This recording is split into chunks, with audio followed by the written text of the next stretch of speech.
I'm Joe Day, and I'm at the Spay and Neuter Clinic off South Cerritos Road, which is run by the nonprofit Santa Fe Animal Shelter. I've just come from a room where dogs and cats are recovering from their surgery. They've been helped in that by 4 volunteers. One of them is Donna Miner.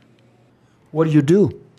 I help dogs and cats recover from surgery, spaying or neutering. We clean them up and make sure that they are breathing, and then we take their tubes out and stimulate them till they are awake. I've just been in the room where this is happening, and it seems to me that what you and your other volunteers are doing, you're also comforting these animals. Oh, definitely, yes.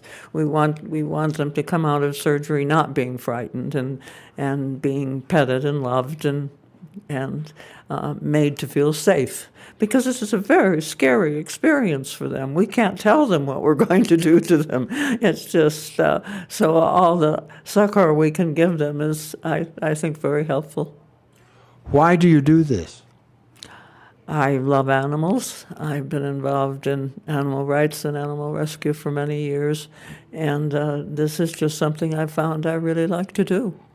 Donna Miner, who, by the way, is the oldest volunteer here at age 80, joins others on the floor of a large room. They are attending, when I am there, to dogs of all descriptions, keeping them warm, making sure they breathe normally, monitoring their other vital signs, and speaking softly to them. Donna, you're with one of these dogs here. This dog seems to be having a little hard time.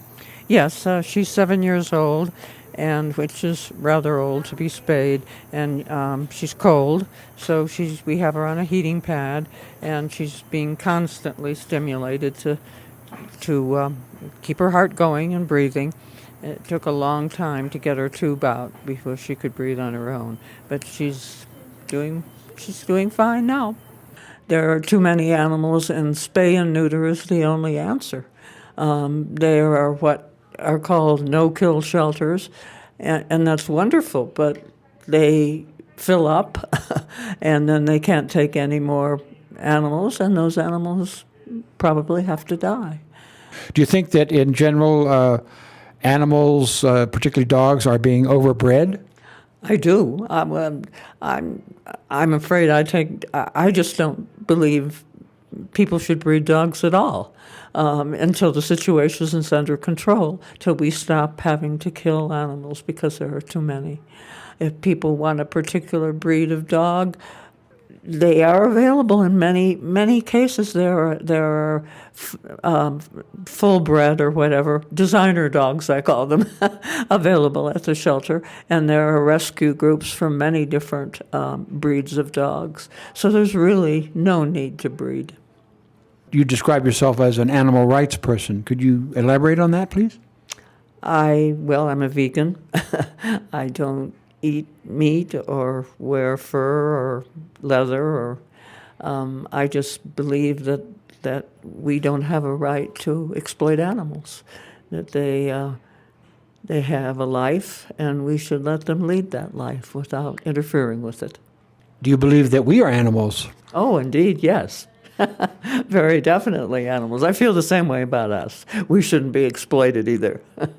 Do you feel that in this country, in our society, animal rights are gaining ground or losing ground, or neither? Oh, I think we're gaining ground. I mean, there are so many people that wouldn't think of wearing fur anymore. And just very recently, Ringling Brothers was sued for their treatment of elephants, which is a great step forward, because that's something that animal rights have been working on for many years, and that's the treatment of animals in circuses.